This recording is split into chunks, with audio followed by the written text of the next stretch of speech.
Hi everyone, welcome and thank you for tuning into our NBI podcast. I'm Martin Lefebvre, CIO at National Bank Investment. The year comes to an end. Today's focus will be on the 2026 outlook and more specifically on what to watch in Canada and the US.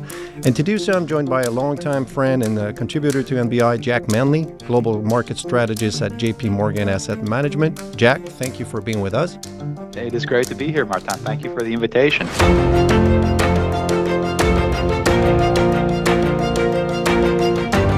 So this we're going to talk at length of many topics, usual topics when you talk about the macro landscape. Obviously, the political environment, the labor market, inflation, central banks, and what you think of what will be the next leadership. We'll assume the next leadership next year. So why don't we start with the environment?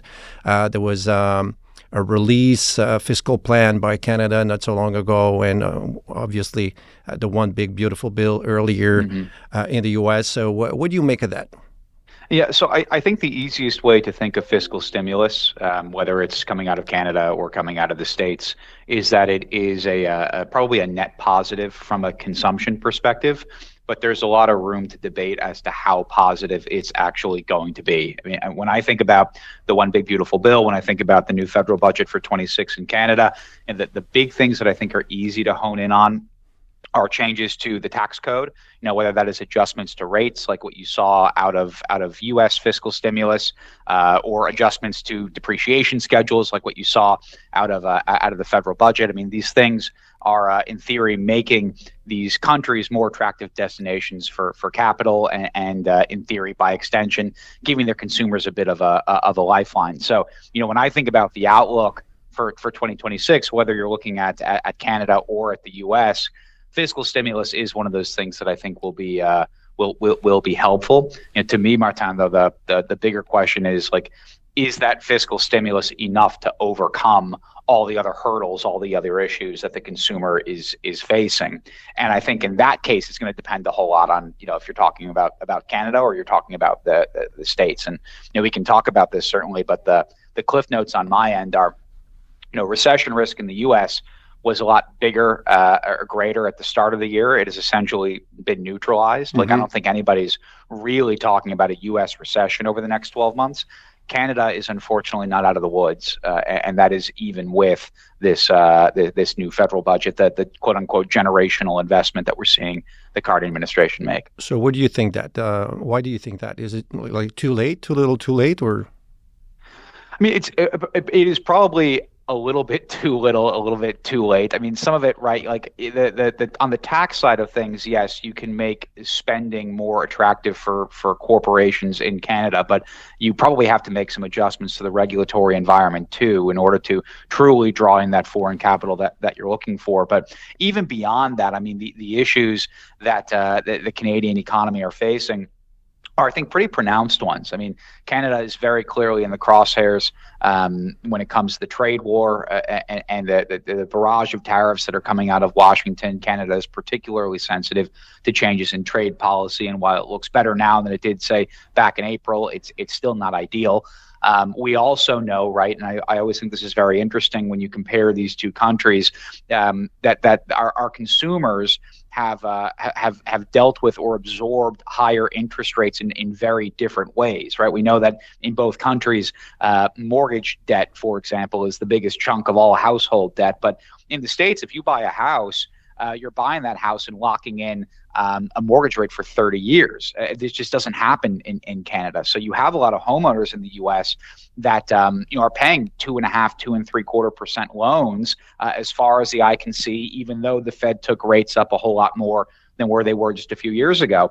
In Canada, I mean, anybody that's listening that owns property knows, those higher rates flow through much more quickly, and that has been depressive. And then I know this might come up later in our chat, Martin, but the other thing that I think is worth pointing out is what's going on with labor and the fact that there seems to be more structural looseness in the Canadian labor market compared to what you see in the States. That's another headwind. So fiscal stimulus is helpful, and certainly Canada needed some. And we even heard from the likes of Macklem not too long ago that he was, kind of thinking of passing the baton from monetary stimulus to fiscal stimulus. Somebody else has got to help him here, but is it enough to overcome those headwinds? That's where I'm a little bit skeptical. Yeah. So talking about the cyclicality of the Canadian economy compared to the U.S. and the impact of tariffs on some sectors, especially the auto sector in Ontario. Do you think that the Bank of Canada has done enough? Are they done with their monetary easing, or what's your take on that? Well, whenever I have a conversation about the BOC, the first thing I have to do is commend them from the perspective of being an American, looking at how the Federal Reserve has managed monetary policy. I think the BOC has done a very good job of front running a lot of these potential issues, of being extremely data dependent, extremely reactive. I think Macklem and his commentary, he gives a lot of forward guidance that's actually pretty useful. So in that sense, I think they've done about all they can. I don't think they could have handled this stuff a whole lot better.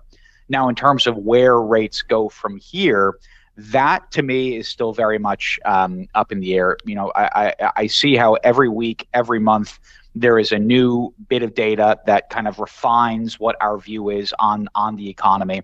As we get that bit of data, we have to adjust our view on where rates are going to go. So I can see this world, right, where the Canadian economy slows down, the labor market slackens up, inflation continues to or drifts lower through the end of next year, and the BOC all of a sudden feels compelled to cut 2 or 3 more times, which would be extraordinary if you consider where they are right now and how much front loading they did. I can also see an environment where they don't cut in December, and maybe we only get 1 cut next year, maybe not even that, if we kind of hold steady where we are right now. I think Macklem and the Bank of Canada are sort of flying by night at this point, and they are not really in the position to make long-term prognostications about rates. I feel like they're managing rates on a month in, month out basis. What about the Fed? I mean, they've been navigating a bit in the dark with the shutdown, but now that it's behind us, we had labor statistics that came out late last week, maybe a little better than what was expected, but nevertheless, we see that the trend is still slowing down, and it seems that on a 3-month average or basis, not much job creation in the U.S. So, what do you make of that? Is it still this dichotomy between, or this war between persistent inflation and a slowing labor market? Yeah, I would say that for the better part of 2025, the Fed has been really paying attention to both sides of its dual mandate. For a long time post-COVID, all they cared about was inflation when inflation was out of control. Once inflation got under control, the Fed sort of had the luxury of being able to look at the rest of its mandate, the other side of its mandate, which would be the labor side of the equation. When I think about monetary policy and the differences between the Fed and the Bank of Canada, the biggest thing to point out here, though, with all that in mind, is that nobody thinks that the overnight rate in Canada is restrictive. Nobody is saying that right now. Mm-hmm. Whereas very clearly the overnight rate in the US is still being billed as in restrictive territory. Powell has said it a number of times across testimonies, press conferences. We see it every time they put out a new summary of economic projections with the corresponding dot plot on a quarterly basis. Powell thinks that rates are still restrictive. And if you think about an economy, right, to your point, that maybe is slowing down a little bit, when you think about a labor market that maybe is slackening up a little bit, that would suggest that the Fed is very much biased toward cutting. So whereas with the BOC, I think you have this kind of range of potential outcomes where, like, it could be no cuts, it could be 3 cuts. It's totally dependent on what tomorrow and next week and next month brings us. With the Fed, it's a little bit more straightforward. I do feel like December is a coin toss, given, to your point, Martin, like the government shutdown and the lack of access to data. That definitely complicates things over the short term. But our team's view, and frankly, my personal view, is that between now and the end of 2026, you're probably going to see 2 to 3 more cuts out of the Fed. So the range there a little bit more narrow in terms of what could potentially happen. Okay. So what does it mean for 2026 in terms of the growth outlook in the U.S.? GDP now is currently somewhere around 4% for the third quarter, but it seems like this pace is cannot continue, at the same rhythm. But still, we got a lot of fiscal spending in the pipeline. We got probably lower rates, and that should all be something that will push the U.S. growth, further. What's your guys' growth outlook? So when I look at growth, I see a lot of volatility. And you've already gotten some evidence of that so far this year. I think it's very interesting that first quarter GDP growth was negative and was the first negative GDP print that we've seen in 3 years. I think it is very interesting that the second quarter GDP print was almost 4%, twice the long-term average or double the long-term average, about as strong as you've gotten in a couple of years. To your point, we don't have third quarter numbers out just yet, but they're trending at pretty close to 4%. But then we expect fourth quarter growth to basically drop down to zero. Then you look into next year, and exactly as you said, Martin, right? A lot of fiscal stimulus hitting the system. Something that is very interesting that's worth pointing out here: the fiscal stimulus, the changes to the household tax codes and the corporate tax code that were passed as part of the One Big Beautiful Bill back in July, they are retroactive for the start of 2025. But the IRS, the Revenue Service in the United States, has not changed their withholding guidance and won't be doing so until the start of 2026, which means that when Americans start to file their taxes in the first quarter of next year, they're going to be getting rebates for overpayments over the entirety of 2025, as opposed to just the first, let's call it 6 months. We're looking for a bumper crop tax refund season in the first half of 2026 that should bump growth back up to 3 to 4% before things settle back down to earth in the back half, probably pretty close to zero, right? So if you think about this overall trajectory, it's negative to very large to flat to large to flat to negative. It's a lot of this choppiness. It's a lot of this volatility. And what's interesting is, like, through all the noise, the signal there is going to be growth that's probably pretty close to trend. Like the U.S. economy will probably grow around 2% annualized over the course of 2025 and 2026. But it is not like a melt higher. It's not like every quarter it's 2% annualized. It's this incredible choppiness. And that I think is going to hide that underlying story that the economy is actually doing okay, all things considered. Growth or spending or capex by hyperscalers has been very important for GDP growth this year. And some say it represented almost the entirety of growth in the first half of the year, which is not true. I don't know if you looked at that, but I don't think it is. The sector is just basically too small. It went from 5% to 6% of GDP, so it would have had to be like stellar, really, to represent 100% of growth. But nevertheless, it's very important. So, does U.S. exceptionalism will have to go through that, or is that the end of the road for the U.S.? Yeah, I mean, the AI story has been so incredible in terms of its dominance in the equity market. Obviously, the Magnificent Seven doing so much of the heavy lifting. The macro side of things, to your point, doesn't get discussed as often. And the statistic that I've seen that I think is very compelling is that not that CapEx on AI has been the only driving force behind economic growth over the past couple of quarters, even over the past few years, but that over the past couple of quarters, it is now contributing more to economic growth than consumption is. That's not to say consumption isn't contributing at all. Very clearly it is. But when you think about how to decompose those growth numbers, CapEx is actually doing a little bit more of the heavy lifting. And that is a really unusual story. This is a consumer-driven, a consumer-led economy. It is unusual for the consumer to take a back seat. Now, you're asking a question here that is the gajillion dollar question that everybody's asking. Is this story sustainable? Is it repeatable? And I'll tell you right off the bat, I don't want to go so far as to call myself an AI skeptic, but I am a little bit wary about where we are right now. I mean, there's been a ton of spending. Multiples are certainly stretched. Concentration in the index is very intense. I think you have you've left yourself vulnerable to shocks. And shocks in the economy may mean, growth that should have been 3% is now 1.5% because the bottom on capex fell out. Growth in the equity market or shocks in the equity market rather could be very similar to what we've frankly been seeing over these past few weeks, right? Like one or two bad headlines that lead to 5 to 10% corrections. I think you're going to continue to see shocks like this to the system. But I do not believe we are in a bubble right now. I don't think that's the case. I think it is important to remember that the vast majority, the bulk of the Magnificent Seven, quote unquote, that are doing so much of the spending here are deeply entrenched companies with long histories that far predate artificial intelligence and large language models sort of entering, the zeitgeist, so to speak. Like these companies have been around for decades. They weren't created in somebody's garage a couple weeks ago. So, very different right off the bat from what you would see during like a dot-com situation. But the other thing to point out here, right, is that a lot of this CapEx is being financed through cash flow.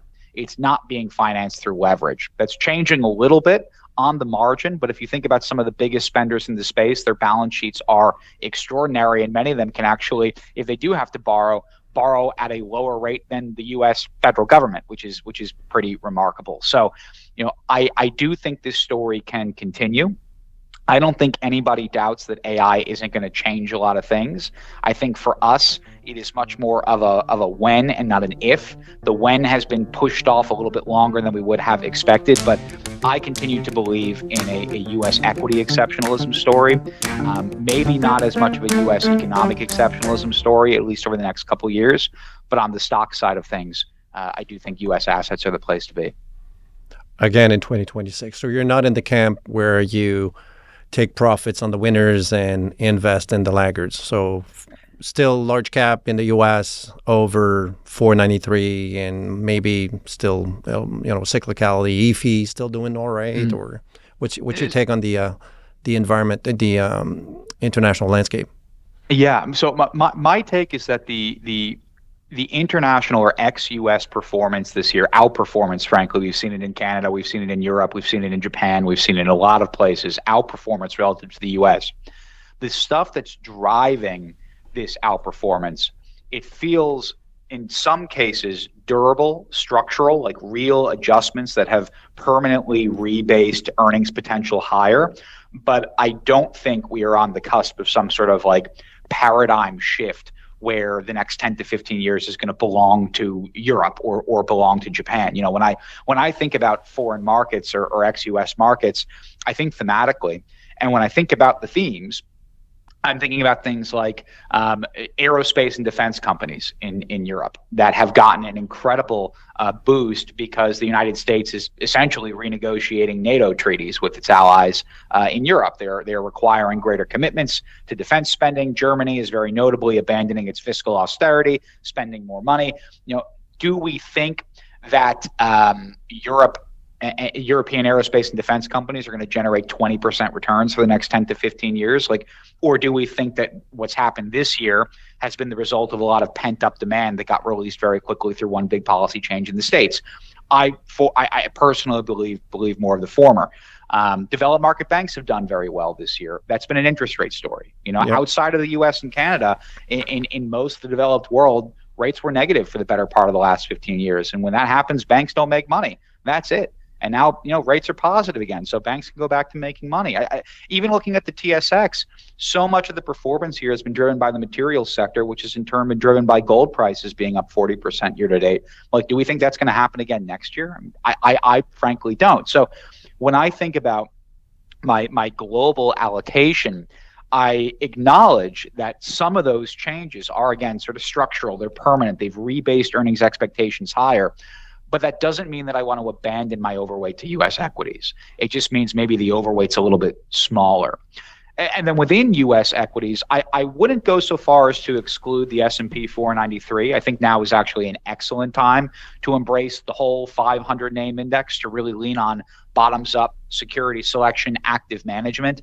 What I'm not calling for, though, Martin, is going down in the market cap spectrum. So like I have a lot of clients that'll ask me like, what do you think about small caps? What do you think about mid caps? That's not where I'm playing right now. When I'm diversifying within the S&P 500. I'm not looking at, say, the Russell 2000 to add to my portfolio. That's where I want to be hunting. What about your forecast on the U.S. dollar and everything that's linked to Trump's policy to resorb the imbalances in the U.S. On the trade side of things, and usually that's a good thing for emerging markets if the U.S. dollar is depreciating. So what do you make of that? I will tell you, this is something of a contrarian take here. I think the U.S. dollar is oversold in 2025. And my framework for thinking about this is perhaps overly simplistic, but it's the way I think about it anyway. Like, if you think about the trade war right now, the reason this trade war feels different than the last trade war, 2017, 2018, is that from a magnitude perspective, it is significantly larger, right? Like the same kind of conversations were being had, same kind of goals were in place, but the scope of this thing is just so much broader than it was in the past. In the 2017-2018 trade war, the dollar appreciated, not depreciated. The U.S. dollar appreciated because in the 2017-2018 trade war, the market was concerned that tariffs were going to lead to inflation. Inflation would force the Federal Reserve to keep rates where they were or elevate them. And if rates were steady or rising while the rest of the world was still pretty low, then the rate differential gaps out, and that's dollar positive. Yep. The dollar has depreciated this year because investors, the market, was certainly concerned around inflation. They were more concerned, though, about growth. They said, okay, this is way more aggressive, way more intense. The scope is so much more broad than the last go around. The United States is likely going to enter a recession. And when the recession hits, the Fed cuts, the rate differential narrows, and the dollar becomes less attractive, right? There's been no recession. And if we think about what the outlook is, at least from my perspective, there's no recession for the U.S. on the horizon. And if there's no recession on the horizon and recession concerns were the reason that the U.S. dollar depreciated as much as as it did, then almost definitionally it has to take back some of what it gave up. So, I don't think the dollar is going back to where it was in 2024, but I think we've seen a bottom on as to how far that can fall, and that if it had to go anywhere, it's either flat or it's up over the course of 26. All right, last question, Jack. We had 3 consecutive years of, let's call it 20%, and earnings or returns in the stock market globally and specifically in the U.S. Bonds are not doing much. What's your expectations for next year, and what's your what would be the positioning? Yeah, I love the ask. And I mean, And it's funny that you put it where bonds aren't doing much is a bad thing. I think that's actually kind of part of the problem when it comes to how we think about portfolio construction, asset allocation, is that we forget that while bonds are useful from an income perspective, certainly, there are other places to get income too. People like the protection side of fixed income. They like the idea that the 40 in your 60/40 is going to be the ballast. It's going to be the insurance policy.